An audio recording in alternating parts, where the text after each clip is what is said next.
PM Modi के table पर यूनिस की फाइल। भारत ने हिंदू विरोधी बांग्लादेश को क्या वार्निंग दे दी? बच्चा बच्चा भारत और हिंदू विरोधी होगा। मुनीर के पाकिस्तान ने भारत के खिलाफ नया जहर उगल दिया क्या? एक दो नहीं, हिंदुओं के खिलाफ 2900 वारदातें। बांग्लादेश के कट्टरपंथियों का खौफनाक चेहरा कैसे सामने आ गया है, आज आपको देखना चाहिए। देखिए, पिछले कई दिनों से बांग्लादेश में जो बवाल हो रहा है, उसमें आज की सबसे बड़ी खबर यही है कि नरेंद्र मोदी के पास मोहम्मद यूनुस और कट्टरपंथियों की पूरी फाइल पहुंच चुकी है और आज बांग्लादेश को वार्निंग भी दे दी गई। क्योंकि आप यह भी देखिए कि बांग्लादेश में हिंदुओं के खिलाफ जो हो रहा है, उसके खिलाफ भारत में भयंकर गुस्सा बढ़ता जा रहा है। आज हजारों साधु संत सड़क पर उतर आए, हर जगह भगवा ही भगवा दिख रहा था। ऐसे गुस्से के बीच भारत ने आज बांग्लादेश को क्या वार्निंग दी है, आज आपको विस्तार से बताऊंगा।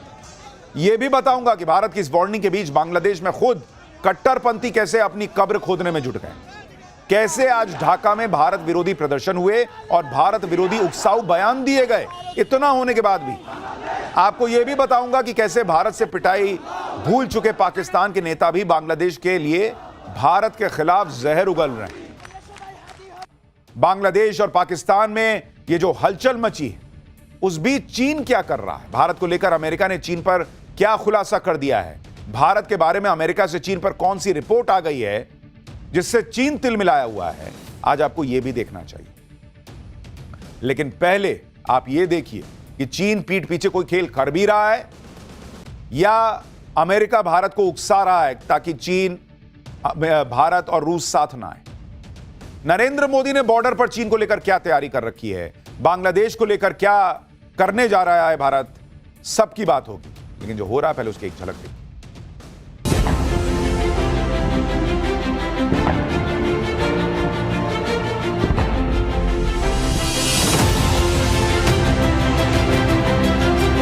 We condemn the recent gruesome killing of a Hindu youth in Mymensingh.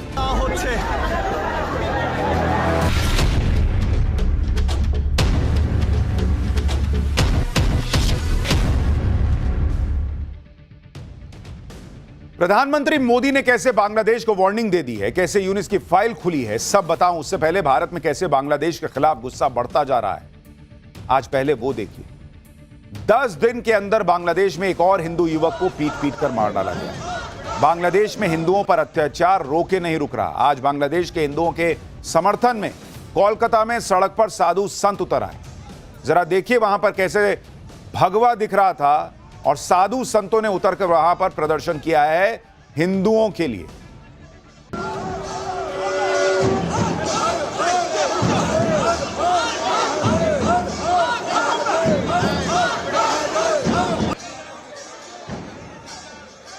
साधु संतों के साथ बीजेपी नेता शुवेंदु अधिकारी थे, जिन्होंने कोलकाता में बांग्लादेश हाई डिप्टी कमीशन के दफ्तर तक मार्च निकाला। शुवेंदु अधिकारी ने मार्च निकालते हुए कहा कि वो आज बांग्लादेश के डिप्टी हाई कमीशन के लोगों से मिलकर ही जाएंगे, नहीं तो 5 लाख साधु यहीं धरने पर बैठ जाएं। सुनिए बीजेपी नेता ने क्या कहा। 1000 साधु मठ मंदिर से निकल के आया है। ये दीपू दास जो होता हुआ उसका खिलाफ, और बांग्लादेश में डेली हिंदू निर्यातन बंद करो। आज डिप्टी हाई कमिश्नर 4 दिन से लड़ाई चल रहा है। मिलने के लिए उन्होंने बताया हम लोग, मैं और साथ में 5 साधु अंदर जाऊंगा, बात करके आऊंगा। नहीं तो जो गंगासागर मेला में यहाँ 5 लाख साधु आएगा, सब साधु यहाँ आकर बैठ जाएगा। बीजेपी नेता कह रहे हैं 5 लाख साधु संत बैठ जाएंगे बांग्लादेश के हिंदुओं के समर्थन में, कि हिंदुओं के साथ बांग्लादेश में जो हो रहा है उसको बंद करो। शुवेंदु अधिकारी की वार्निंग के बाद बांग्लादेश के डिप्टी हाई कमिश्नर के दफ्तर के दरवाजे तक खुल गए। शुवेंदु अधिकारी ने बांग्लादेश के अधिकारियों से मुलाकात की, उनके सामने दीपू दास की हत्या का मुद्दा उठाया। शुवेंदु अधिकारी ने बताया कि बांग्लादेश के अधिकारियों ने उन्हें भरोसा दिया कि दीपू दास को न्याय मिलेगा। शुवेंदु अधिकारी ने कहा कि अगर यह अत्याचार ऐसे ही चलता रहा तो साधु संत फिर सड़क पर उतरेंगे। भारत में जिस तरह से हिंदू सड़क पर उतरकर बांग्लादेश के हिंदुओं के समर्थन में नारे लगा रहे हैं, प्रदर्शन कर रहे हैं, उससे बांग्लादेश के हिंदुओं को भी नई हिम्मत मिली है, उनका हौसला बढ़ा है। ढाका में हिंदू संगठनों ने सड़क पर उतरकर अपनी आवाज उठाई है। बांग्लादेश के हिंदुओं को धीरे धीरे यह समझ आ रहा है कि एक हैं तो सेफ हैं। हाथ में मशाल और बैनर लेकर बांग्लादेश के हिंदुओं ने अत्याचार के खिलाफ आवाज बुलंद की। उन्होंने ये दिखाया कि कट्टरपंथियों को मैसेज जाना चाहिए। कि भाई हिंदू भी साथ है, ऐसा नहीं कि तुम भीड़ लेके आओगे तो हिंदू जो है वो एक साथ खड़ा नहीं होगा। बांग्लादेश में हिंदू संगठनों ने ढाका में नेशनल प्रेस क्लब के बाहर प्रदर्शन किया। दीपू दास को न्याय देने की मांग की। इस प्रदर्शन में बच्चे, महिलाएं सब शामिल हुए। बांग्लादेश में हिंदू भी अब सड़क पर अपनी एकता की ताकत दिखा रहा है, क्योंकि बांग्लादेश में तो कट्टरपंथियों ने हद कर रखी है। आप सोचिए 1971 में जिस पाकिस्तान ने ढाका यूनिवर्सिटी में घुसकर कत्लेआम मचाया था, उसी ढाका यूनिवर्सिटी में जिन्ना का जन्मदिन मन रहा है बॉस। एकदम इनका ब्रेन वॉश हो गया इन कट्टरपंथियों का, इनको पाकिस्तान अपना लग रहा है। जिन्ना का पोस्टर लगा रहे हैं ये लोग, जिन्ना को याद कर रहे हैं, उसको श्रद्धांजलि दे रहे हैं। मोहम्मद यूनुस के राज में कट्टरपंथियों की ऐसी ज़ॉम्बी फौज खड़ी हो गई है जो बेकाबू होती जा रही है, एकदम ज़ॉम्बी जैसा कर रहे हैं। ये लोग हिंदुओं से इतनी नफरत पालकर बैठे कि हिंदू नाम वाली मधुर कैंटीन को निशाना बना दिया। कैसे कट्टरपंथी कैंटीन में बिना डरे तोड़फोड़ कर रहा है, उसका वीडियो मैंने आपको दिखाया था। कैंटीन में मुक्ति वाहिनी के क्रांतिकारी 1971 में पाकिस्तान से अत्याचारों से आजाद होने की प्लानिंग किया करते थे। बांग्लादेश में कट्टरपंथियों की भीड़ ने आज भी भारत के खिलाफ जहर उगला है बॉस। आज उस्मान हादी के समर्थकों ने जुमे की नमाज के बाद बड़ा प्रदर्शन किया। ये लोग सड़क पर मार्च करने लगे। ढाका की सबसे बिजी रोड में से एक रोड पर ये लोग धरने पे बैठ गए। कई घंटे ट्रैफिक रोक दिया। देखिए वहां कैसे प्रदर्शन चल रहा है। देखिए आप खुद सोचिए, जब ये क्लियर होता जा रहा है, वहां की पुलिस तक कह रही है कि भाई भारत का रोल नहीं है हादी की हत्या में, तो ये कौन लोग हैं जो भारत और या बांग्लादेश, भारत या बांग्लादेश का मतलब क्या है भाई? इन कट्टरपंथियों को कोई तो पंप कर रहा है ना, जो भारत या बांग्लादेश इनके दिमाग में ये जहर भर रहा है। बांग्लादेश बना ही भारत की वजह से भाई, और तुम पाकिस्तान से सट रहे हो। इधर बांग्लादेश के कट्टरपंथियों ने आग लगा रखी है, उधर पाकिस्तान के कट्टरपंथी जहर उगलने में पीछे थोड़ी हैं। बांग्लादेश को लेकर कैसे पाकिस्तान में बच्चे बच्चे को हिंदू विरोधी और भारत विरोधी बनाने की बातें हो रही हैं। पाकिस्तान के नेताओं से जितनी बकवास करा लो ये कर देते हैं। हमने ये किया था, वो किया था, हमारे मिसाइलें जो हैं वो बेकार नहीं हैं। अरे तो चलाते ना ऑपरेशन सिंदूर में, और चला के क्या ही कर लिए थे? तुमसे तालिबान की फौज नहीं संभल रही, ये भारत को मैसेज दे रहे हैं कि हम ये कर देंगे, हम वो कर देंगे। पाकिस्तान हो या फिर बांग्लादेश के कट्टरपंथी, ये हिंदू विरोधी और भारत विरोधी बातें करके अपनी कब्र खोद रहे हैं बॉस। क्योंकि अगर ये लोग ऑपरेशन सिंदूर भूल गए तो नरेंद्र मोदी अगली तैयारी किए बैठे। आज पीएम मोदी ने बांग्लादेश को आखिरी वार्निंग भी दे दी है और मोहम्मद यूनुस को बता दिया गया है कि अभी भी वक्त है, संभल जाओ। कट्टरपंथियों को कंट्रोल करो, हिंदुओं को सुरक्षित करो, निष्पक्ष चुनाव कराओ। पीएम मोदी ने मोहम्मद यूनुस को यह मैसेज भिजवा दिया है कि उसके राज में हिंदुओं पर जो हमले हुए हैं उस पर भारत ने आंखें नहीं बंद की हुई, बल्कि यूनुस राज में हुए हिंसा की पूरी फाइल तैयार की गई है। मोहम्मद यूनुस इससे बच नहीं सकता। भारत ने मोहम्मद यूनुस के राज में जो हिंसा हो रही है उसका डेटा दुनिया के सामने रखा है। भारत ने बताया कि मोहम्मद यूनुस की अंतरिम सरकार में पिछले करीब 1.5 साल में अल्पसंख्यकों के खिलाफ 2900 वारदातें हो चुकी हैं। इसमें हत्या, आगजनी, जमीन हड़पने से जुड़ी घटनाएं शामिल हैं। भारत ने साफ कहा है कि बांग्लादेश इन घटनाओं को मीडिया की गलत रिपोर्टिंग या राजनीतिक हिंसा कहकर खारिज नहीं कर सकता। विदेश मंत्रालय की तरफ से कहा गया है कि भारत की बांग्लादेश के हालात पर पूरी नजर है। भारत लोकतांत्रिक तरीके से बांग्लादेश में चुनाव के पक्ष में है। भारत बांग्लादेश में स्वतंत्र, निष्पक्ष और समावेशी चुनाव का समर्थन करता है। इसके अलावा भारत ने बांग्लादेश को दीपू दास की हत्या पर वार्निंग भी दे दी कि मोहम्मद यूनुस की सरकार जल्द से जल्द दोषियों को सजा दिलाए। सुनिए विदेश मंत्रालय ने बांग्लादेश को लेकर आज क्या कहा। The unremitting hostility against minorities in Bangladesh, including Hindus, Christians and Buddhists at the hands of extremists, is a matter of grave concern. We condemn the recent gruesome killing of a Hindu youth in Mymensingh and expect that the perpetrators of the crime would be brought to justice. यानी भारत दुनिया को बता रहा है कि पाकिस्तान तो 2 कौड़ी का है ही, उससे कटकर बना बांग्लादेश भी अब वैसी ही हरकतें कर रहा है और वहां अल्पसंख्यक सुरक्षित नहीं है जिसमें ज्यादातर हिंदू हैं। इधर नरेंद्र मोदी ने बांग्लादेश को डिप्लोमेटिक तरीके से वार्निंग दे दी।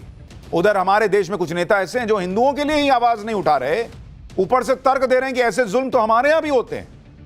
ये लोग वही भाषा बोल रहे हैं जो बांग्लादेश के एजेंडे को सूट करता है। जब पूरे भारत में हिंदुओं के लिए आवाज उठ रही है जिससे बांग्लादेश के हिंदुओं को हिम्मत मिल रही है, उस वक्त हमारे यहां कुछ नेता भारत को लिंचिस्तान बता रहे हैं। ओडिशा में एक मुस्लिम शख्स की भीड़ ने हत्या कर दी। इस पर महबूबा मुफ्ती की बेटी इल्तिजा मुफ्ती ने भारत को लिंचिस्तान बता दिया। इल्तिजा मुफ्ती भारत को लिंचिस्तान कह रही हैं तो दूसरी तरफ मौलाना साजिद रशीदी हैं जो कह रहे हैं कि भाई बांग्लादेश में लोगों के साथ क्या हो रहा है उससे उन्हें क्या मतलब है। खुद सुनिए। देखिए, मेरी समझ में एक चीज नहीं आती, अपने घर को हम देख नहीं रहे, दूसरे के घर में झांकने की कोशिश कर रहे हैं। बांग्लादेश में किसके साथ क्या हो रहा है भाई, मुझे उससे क्या लेने देना। मैं तो इन लोगों से सवाल करता हूं जो बांग्लादेश के हिंदू तो इनको नजर आते हैं, हिंदुस्तान का मुसलमान नजर नहीं आता। पता नहीं हिंदुस्तान के मुसलमान के साथ क्या हो रहा है जो इन्हीं लोग को दिखता है और किसी को नहीं दिखता। कह रहे हो कि बांग्लादेश की क्या बात करनी। वाह भैया, बांग्लादेश में हिंदू मार दिया गया तो क्या बात करनी। गाजा फिलिस्तीन पर बात करते हुए यह नहीं समझ में आता है कि वो बाहर बैठे हैं। गाजा फिलिस्तीन नोएडा के बगल में दिखता है क्या। आज ये इकोसिस्टम जो गाजा फिलिस्तीन पे छाती पीट लेता है वो कह रहा है कि बांग्लादेश के हिंदुओं की बात मत करो क्योंकि वहां कट्टरपंथियों ने मार दिया उसको। लेकिन भारत का हिंदू जवाब दे रहा है, साधु संत सड़क पर हैं, आम हिंदू सड़क पर है और बाबा बागेश्वर भी ऐसे लोगों को तगड़ा जवाब दे रहे हैं। हम भारत में केवल एक संदेशा देना चाहते हैं कि यदि बांग्लादेश जैसी स्थिति आप अपने भारत में नहीं देखना चाहते तो यही समय है, सही समय है, अभी नहीं तो कभी नहीं। यदि हिंदू एक आज नहीं हुआ, हिंदू एकजुट नहीं हुआ तो वो दिन दूर नहीं जब भारत के और छत्तीसगढ़ के चौराहों पर ऐसा जो बांग्लादेश में हुआ वो देखा ना जाए। एक तरफ तो भारत के लिए बांग्लादेश के कट्टरपंथी एक चुनौती बन रहे हैं, लेकिन इस वक्त जब भारत की नजरें बांग्लादेश में मचे बवाल, पाकिस्तान के खेल पर हैं, उसी वक्त चीन को लेकर एक ऐसी रिपोर्ट आई है जिसने अलग खलबली मचा रखी है। चीन को लेकर यह रिपोर्ट अमेरिका से आई और इसमें भारत के पीठ पीछे चीन के खेल के बारे में 5 खुलासे किए हैं जो अमेरिका ने किए हैं। अमेरिका कह रहा है इस रिपोर्ट में पहला खुलासा कि चीन इस कोशिश में है कि भारत और अमेरिका के रिश्ते अच्छे ना हो। इसी वजह से चीन ने अक्टूबर 2024 में एलएसी पर टकराव को कम करने पर सहमति जताई थी ताकि वो भारत के साथ रिश्तों को सामान्य करके उसे अमेरिका के करीब जाने से रोके। लेकिन कोई अमेरिका से पूछे कि तुमको चीन की यह चाल समझ में आ रही है तो ट्रंप आनंद फानन में अनाप शनाप टैरिफ क्यों लगा रहे हैं। मत लगाओ, चीन का प्लान फेल हो जाएगा। तुम हमारे ऊपर टैरिफ लगाओगे और फिर कहोगे चीन जो है वो प्लानिंग कर रहा है। हालांकि भारत को अभी भी चीन के इरादों को लेकर शक है, यह अमेरिका कह रहा है। दूसरा खुलासा अमेरिका की रिपोर्ट में यह है कि चीन एक तरफ भारत के साथ वास्तविक नियंत्रण रेखा यानी लाइन ऑफ एक्चुअल कंट्रोल पर तनाव कम करने की कोशिश कर रहा है, वहीं दूसरी तरफ पाकिस्तान के साथ सैन्य सहयोग बढ़ा रहा है। तो वैसे तो मुनीर को तुम भी बिरयानी खिला रहे हो ट्रंप, तो अमेरिका भी भारत के खिलाफ साजिश कर रहा है, ये मान लो फिर। तीसरा खुलासा, चीन पाकिस्तान से लेकर बांग्लादेश में अपना मिलिट्री बेस बनाना चाहता है। इसके अलावा चीन कुल 21 देशों में मिलिट्री बेस बनाना चाहता है। तो वो तो तुम भी बनाए बैठे हो पाकिस्तान के अंदर, अमेरिका वालों लोगों, तुमने कौन सा छोड़ा हुआ है। चौथा खुलासा, अमेरिका का दावा है कि चीन अरुणाचल प्रदेश को हड़पने की साजिश रच रहा है, वो उसे लेकर बहुत गंभीर है। चीन ने अरुणाचल प्रदेश पर अपने दावों को ताइवान के साथ अपने कोर इंटरेस्ट में शामिल किया है। रिपोर्ट में कहा गया है कि पूर्वोत्तर का यह राज्य भारत और चीन के संबंधों में एक बड़ा फ्लैश पॉइंट बन सकता है। तो भाई उसका जो एजेंडा है रहने दो। भारत का क्लियर हिसाब है, अरुणाचल प्रदेश भारत का हिस्सा है, था, है और रहेगा। इसमें क्या अलग बात है। पांचवा खुलासा, चीन खुद को महाशक्ति बनाने में लगा है, ऐसी शक्ति जिसकी सेना दुनिया में कहीं भी लड़ने और जीतने में सक्षम हो। तो बनाने दो। अमेरिका नहीं बना रहा है क्या? रशिया नहीं बनाता है क्या अपनी सेना को मजबूत? हम नहीं बना रहे हैं क्या? इसलिए अमेरिका की इस रिपोर्ट को लेकर सवाल खड़े हो रहे हैं कि वाकई चीन भारत के खिलाफ कुछ बड़ा षड्यंत्र रच रहा है या ट्रंप खाली पिन मार रहे हैं कि कहीं भारत, चाइना, रशिया साथ ना आ जाए। अमेरिका ने चीन को लेकर जो रिपोर्ट छापी है उस पर चीन भड़क गया। चीन ने इस रिपोर्ट को खारिज कर दिया। चीन कह रहा है कि भारत से अच्छे संबंध हैं, अमेरिका भड़काने का काम ना करे। चीन के विदेश मंत्रालय की तरफ से कहा गया है कि भारत चीन संबंध सही डायरेक्शन में जा रहे हैं और इसमें कोई तीसरा देश दखल ना दे। चीन ने अमेरिकी रिपोर्ट को तथ्यहीन, बढ़ा चढ़ाकर पेश करने वाला बताया। चीन के विदेश मंत्रालय ने कहा है कि बीजिंग नई दिल्ली के साथ अपने संबंधों को रणनीतिक ऊंचाई और दीर्घकालिक परिप्रेक्ष्य से देखता और संभालता है। इसके अलावा चीन के रक्षा मंत्रालय ने भी अमेरिका की रिपोर्ट को खारिज करते हुए कहा कि अमेरिका की रिपोर्ट चीन के बारे में गलत धारणाओं और भू राजनीतिक पूर्वाग्रहों से भरी हुई है, जो अंतर्राष्ट्रीय समुदाय को गुमराह करने के लिए तथाकथित चीनी सैन्य खतरे को बढ़ा चढ़ाकर पेश करती है। देखिए, चीन जो है वो धोखा देता, ये किसी से छुपा थोड़ी है। नरेंद्र मोदी भी जब अमेरिका को देख रहे हैं कि अमेरिका क्या तमाशा कर रहा है, तो अगर रशिया के साथ मिलकर भारत, रशिया और चीन की तिकड़ी बना रहे हैं तो ऐसा थोड़ी कि अंधा विश्वास कर ले रहे हैं चीन पे।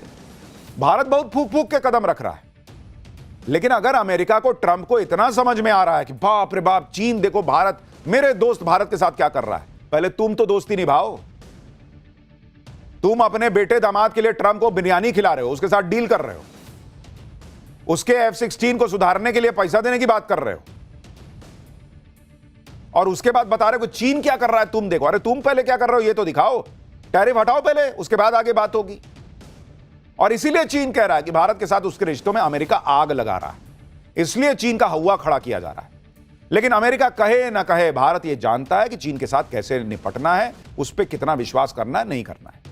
चीन को लेकर भारत हमेशा सावधान रहता है, और इसलिए आप देखिए कि भले ही चीन के साथ संबंध सुधर रहे हो, लेकिन नरेंद्र मोदी ने कोई तैयारी थोड़ी कम कर दी है। इधर चीन को लेकर अमेरिका नए नए खुलासे करने का दावा कर रहा है, उधर अमेरिका से यह रिपोर्ट भी आई है कि कैसे भारत ने बॉर्डर पर तगड़ी तैयारी कर ली है। यह यूपीए के जमाने का भारत थोड़ी है जहां रक्षा मंत्री खड़े होकर कह देते थे कि भाई बॉर्डर पर कुछ ज्यादा बनाए नहीं ताकि तनाव ना हो चीन के बॉर्डर पर। अमेरिका के अखबार वॉल स्ट्रीट जर्नल की एक रिपोर्ट में कहा गया है कि भारत चीन के साथ संभावित युद्ध की तैयारी कर रहा है। अमेरिकी अखबार का दावा है कि भारत हिमालयी सीमा पर बड़े पैमाने पर सड़कें बना रहा है, सुरंगें बना रहा है, हवाई पट्टी, सैन्य ठिकाने सब बना रहा है। नई सड़कें, सुरंगें और एयर स्ट्रिप से सैनिकों को तेजी से तैनात किया जा सकेगा। और यह नरेंद्र मोदी की पॉलिसी है, हर जगह भारत को मजबूत बना के रखो। दोस्ती होगी तो ठीक है, नहीं होगी तुम बंदूक चलाओगे हम भी चलाएंगे, तुम एक चलाओगे हम चार मार देंगे। वैसे भी चीन के बारे में दुनिया यह जानती है कि वो भले ही कितनी बड़ी ताकत होने का दावा करे, उसके हथियार तो ठस्सी है, चलते नहीं है चीन के माल की तरह। चीन ने पाकिस्तान को जो हथियार दिए उन्हें भारत ने ऑपरेशन सिंदूर में कबाड़ नहीं बनाया। अब एक और युद्ध में चीन के हथियार फेल साबित हुए। कंबोडिया और थाईलैंड के बीच युद्ध चल रहा था, इस दौरान चीनी हथियार फेल हो गए। रॉकेट लॉन्चिंग के दौरान चीन में बना एक मल्टी बैरल रॉकेट सिस्टम देखिए कैसे फट गया। चीन के हथियार ऐसे ही होते हैं, और इस हादसे में कंबोडिया के 8 सैनिक बेचारे मारे गए। तो पाकिस्तान को लेकर, बांग्लादेश को लेकर जो चुनौती है सो है, लेकिन चीन को लेकर भारत कोई आश्वस्त नहीं बैठा है। हाँ, बराबरी पे बात चल रही है, अमेरिका जो है वो पिन मारता रहे, भारत अपने हिसाब से चल रहा है। लेकिन देश में चुनौतियां कम थोड़ी हैं। पाठशाला में अगला चैप्टर देखिए, उधर बाबरी बन रही, इधर दुर्गा मंदिर का काम रुका। बीजेपी और बंगाल के ओवैसी ने ममता को फंसा दिया है क्या? पुलिस पर शीशे की बोतल से हमला, गजब बवाल पथराव, मस्जिद को लेकर कहां कोहराम मच गया। अब इसका चैप्टर। बंगाल की राजनीति में इस समय मंदिर और मस्जिद का मुद्दा भयंकर चर्चा में बॉस। पीएम मोदी को घेरने की कोशिश कर रही ममता बनर्जी क्या खुद भंवर में फंस गई हैं और उनकी मुश्किलें बढ़ने वाली हैं? यह सवाल लगातार तेज हो रहा है। ममता बनर्जी से बगावत करने वाले बंगाल के ओवैसी कहलाने वाले हुमायूं कबीर ने बाबरी मस्जिद बनाने की शुरुआत कर दी है। ममता को अपने हाथ से मुस्लिम वोट खिसकने का डर सता रहा है। इधर ममता बनर्जी ने कोलकाता में दुर्गा मंदिर बनाने की घोषणा की थी, लेकिन अब कहा जा रहा है कि वो इस फैसले से पीछे हटती दिख रही। हुमायूं कबीर ने चेतावनी दी थी कि अगर दुर्गा मंदिर बनाया तो वो सड़क पर उतर जाएंगे। बंगाल में बाबरी मस्जिद के डर से क्या ममता बनर्जी मंदिर बनाने जा रही थी, और अब क्या उस पर होने वाले प्रदर्शन के डर से वो फैसला होल्ड करने जा रही हैं? आज इसके बारे में आपको बताऊंगा। दूसरी तरफ जयपुर में मस्जिद को लेकर भयंकर बवाल हो गया, यानी बंगाल से जयपुर तक हंगामा बवाल चल रहा है। जयपुर में एक मस्जिद के सामने पत्थरों को हटाने के मुद्दे पर जमकर हंगामा हो गया भाई। भीड़ ने पुलिस पर पथराव कर दिया, पुलिस पर शीशे की बोतलें चला दी भीड़ ने, कई पुलिसकर्मी घायल हो गए। बंगाल की राजनीति से लेकर राजस्थान में पत्थरबाजों का कैसे इलाज हो रहा है, सब डिटेल से आज आपको बताऊंगा, लेकिन पहले ट्रेलर देखिए।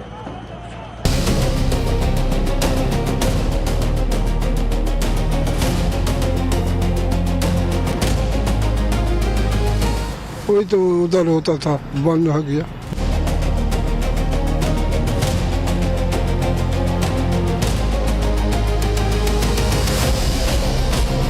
उनको खिलाफ में जोरदार डेपुटेशन भी करूंगी, प्रोटेस्ट भी करूंगी। हिंदू कमजोर है, वो नहीं कुछ कर सकता। बोतल फेंकी गई कांच की, वहाँ अब पूरा सन्नाटा पसरा हुआ है।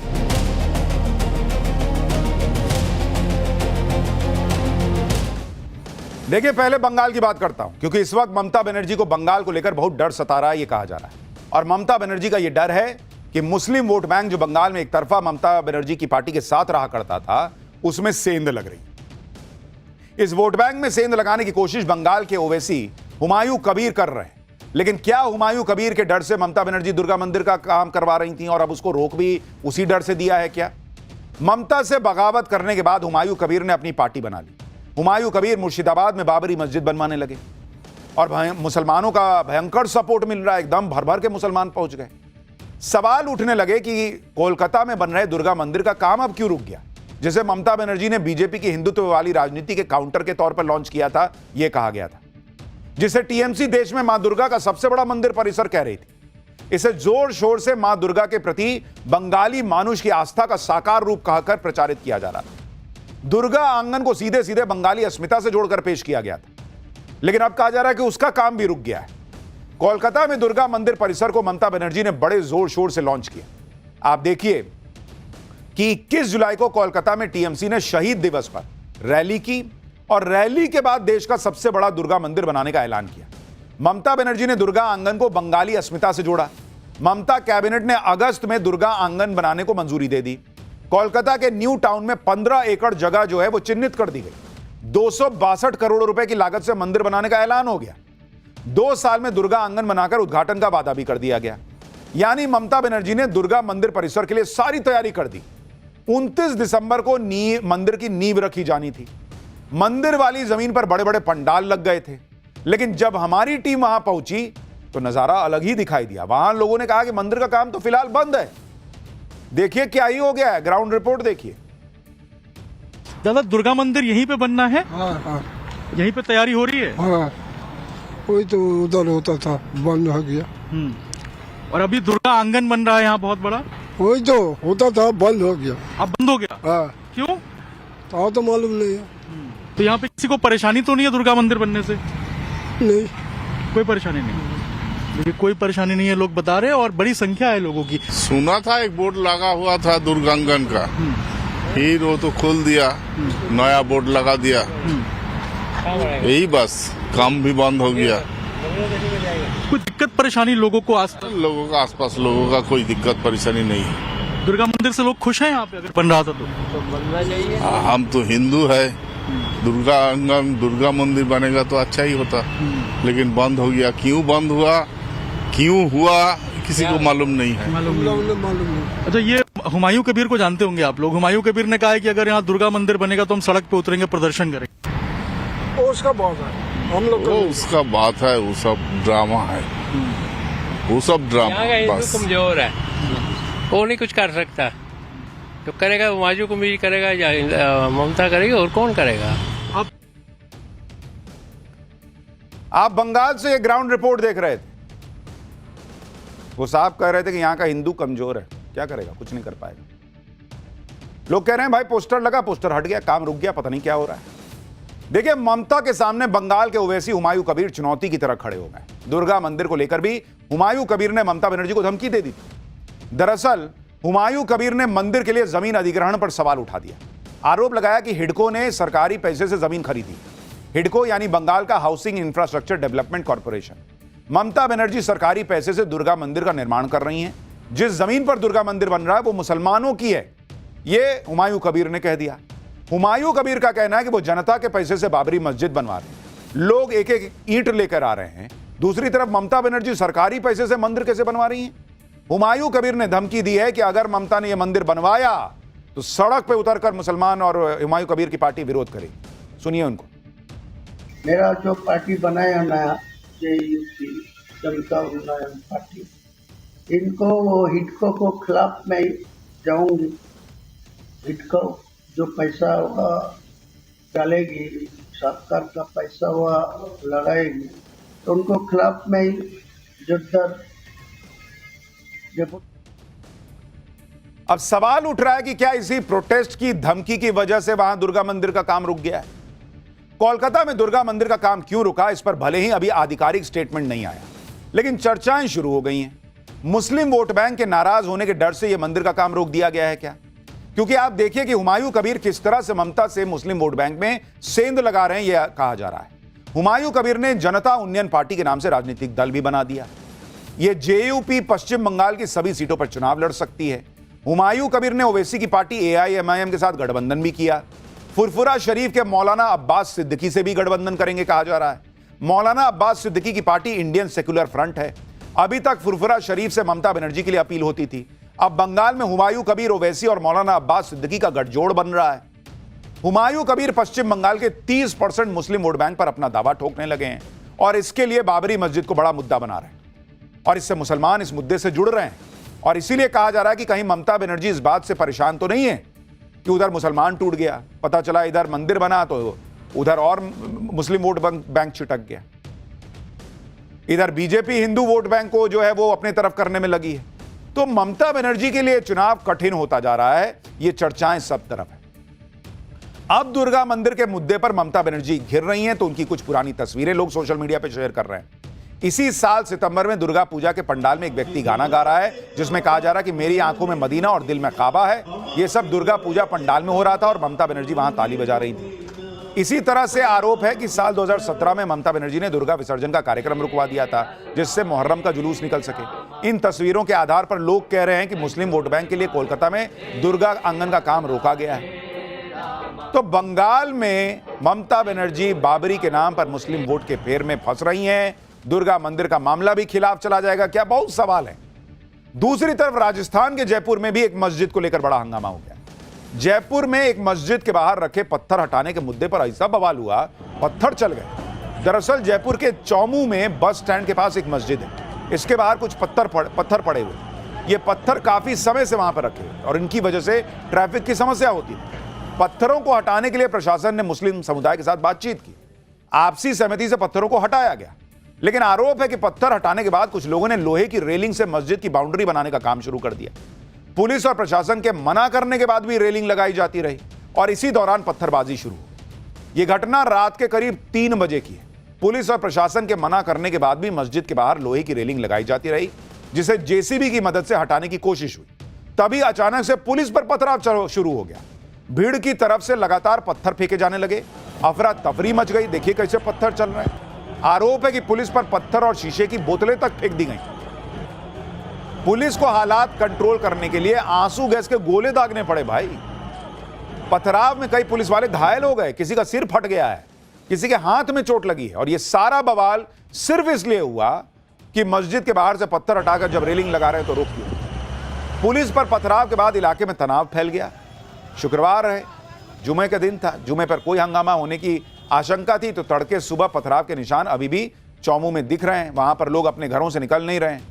देखिए ग्राउंड रिपोर्ट कि वहां अभी क्या हालात है। शुक्रवार तड़के जिस तरीके से पत्थरबाजी हुई, कांच की बोतल्स फेंकी गई, अब वैसे हालात ना बन जाए क्योंकि आज जुम्मे का दिन है।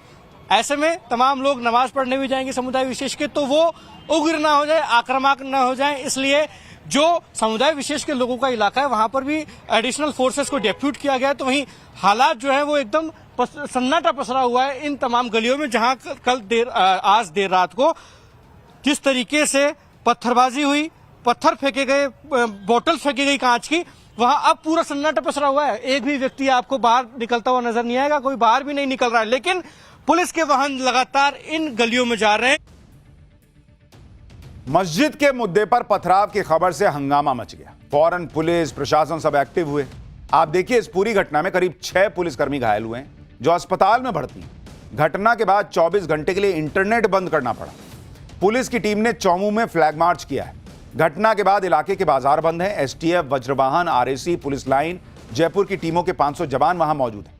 पथराव करने वाले आरोपियों की पहचान की जा रही है। फिलहाल हालात कंट्रोल में है और पुलिस लगातार मॉनिटरिंग कर रही है। सुनिए पुलिस ने पूरी घटना के बारे में क्या बताया। पूरी तरह से कंट्रोल में है। कल मतलब आज सुबह से ही कंट्रोल में थी और उसके पहले भी 2-3 घटनाएं हुई थी जिसमें कि विवाद उत्पन्न करने की कोशिश की गई थी, लेकिन पुलिस ने पूरी तरीके से उसको नियंत्रित कर लिया है। अभी हम लोगों ने पूरे इलाके को सैनिटाइज किया था, एरिया डोमिनेशन किया था, काफी सारे संदिग्ध लोगों को हम लोगों ने डिटेन किया है, उनसे पूछताछ करेंगे, उसके आधार पर जो भी मुलजिम होंगे उनको गिरफ्तार भी किया जाएगा। रात के अंधेरे में पुलिस पर पथराव करने वालों की अब धरपकड़ शुरू हो गई है। पथराव करने वाले उपद्रवियों को लगा होगा कि रात का समय है, पुलिस क्या ही पहचान कर पाएगी, लेकिन पुलिस ने आरोपियों की शिनाख्त शुरू कर दी। जो भी संदिग्ध दिख रहा है उसको हिरासत में लेकर पूछताछ की जा रही है। पुलिस के इस एक्शन से संदिग्धों की हालत खराब हो गई। देखिए क्या हुआ। अरे कुछ मामला नहीं है भाई, पता नहीं, मेरे को पता नहीं। पत्थर क्यों मारा?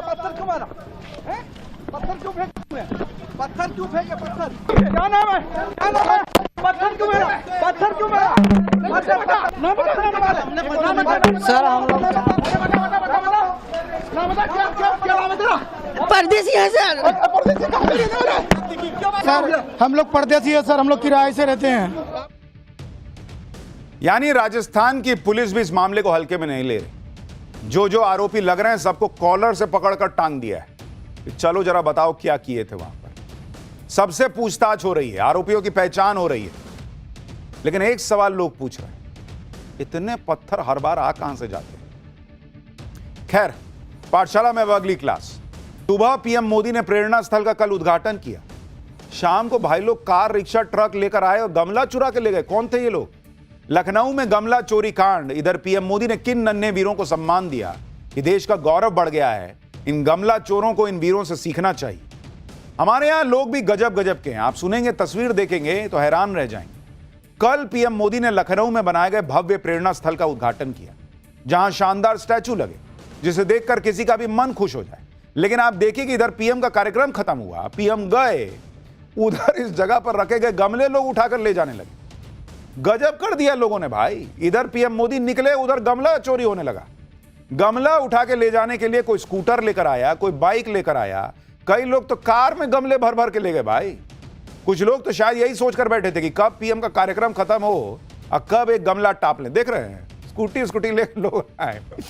खत्म हुआ मामला। छोटा ट्रक लेके आ गए भाई, उसमें गमला भर भर के ले गए। गमला चोरी करने में महिलाएं तक पीछे नहीं रही। राष्ट्रीय प्रेरणा स्थल के बाहर ऐसा लग रहा था जैसे गमला चोरी की कोई प्रतियोगिता चल रही।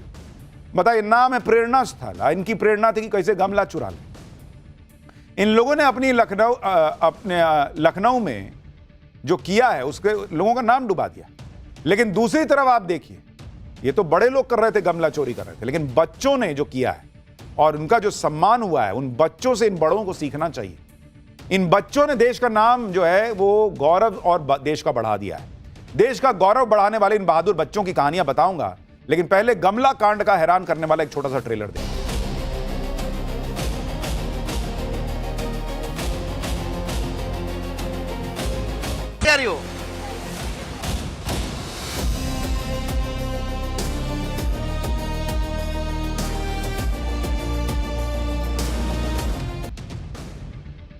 लखनऊ के बारे में कहा जाता है कि मुस्कुराइए आप लखनऊ में, लेकिन लखनऊ से जो तस्वीरें आई हैं उन्हें देखकर लोग मुस्कुरा नहीं रहे हैं, बल्कि माथा भी पीट रहे हैं और सोच रहे हैं क्या ही चल रहा है।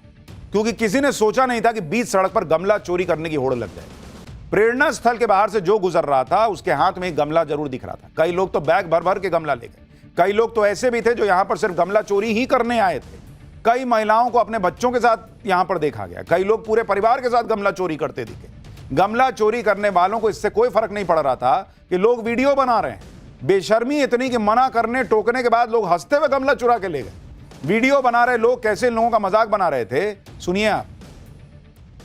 प्रेरणा स्थल के उद्घाटन के लिए सरकार ने तमाम तैयारियां की थी। कार्यक्रम स्थल के पास सड़क किनारे छोटे छोटे गमले लगाकर पूरा एरिया जो है उसको सजाया गया था, देखिए। लेकिन लखनऊ में तो लोगों ने हद पार कर दी। सड़क पर लगे गमलों की सुरक्षा के लिए गार्ड तैनात थे, लेकिन मना करने के बाद भी लोग गमलों पर हाथ साफ करते रहे। कई लोग तो ऐसे थे जो कार और स्कूटी लेकर आए थे। गमला चोरी करने वालों की बातें और उनकी दलीलें सुनेंगे तो हैरान रह जाएंगे। गमला चोरी करने वाले कई लोगों ने जब कैमरा देखा तो सकपका गए। एक भाई साहब तो कहने लगे कि एक गमला ही तो उठाए हैं, खजाना थोड़े लूट लिया है। सोचिए क्या ही है कि गमला चुरा के ले जा रहे हैं। अच्छे अच्छे परिवार के लोग दिख रहे हैं जो गमला चुरा के ले जा रहे हैं, गाड़ियों से आके ले जा रहे हैं। इन लोगों को, ऐसे लोगों को जो देश का नाम डुबाते हैं, उन्हें छोटे छोटे बच्चों से सीखना चाहिए। जो लोग इस तरह का काम कर रहे हैं, इससे क्या मैसेज दे रहे हैं? क्या देश का भला कर रहे हैं? दूसरी तरफ आप छोटे छोटे बच्चों को देखिए जिन्होंने देश और समाज के लिए काम किया, और इन बच्चों को आज दिल्ली में सम्मानित किया गया।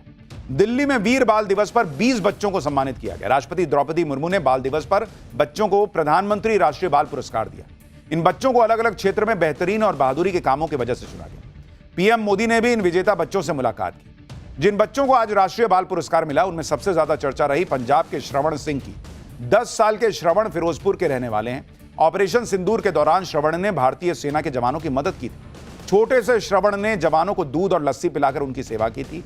उनकी इसी जिंदादिली के लिए बाल पुरस्कार देकर उन्हें सम्मानित किया गया। जब मिशन सिंदूर शुरू हुआ था, हमारे गांव में फौजी आए थे जब पाकिस्तान के लड़ाई हो रही थी, और हमारे फौजी आए थे उधर, और वो हमारे लिए रक्षा के लिए आए थे। फिर मैंने सोचा चलो उनकी अभी सेवा करते हैं। फिर मैं दूध, चाय, लस्सी, बर्फ लेके जाता था उनके लिए रोज।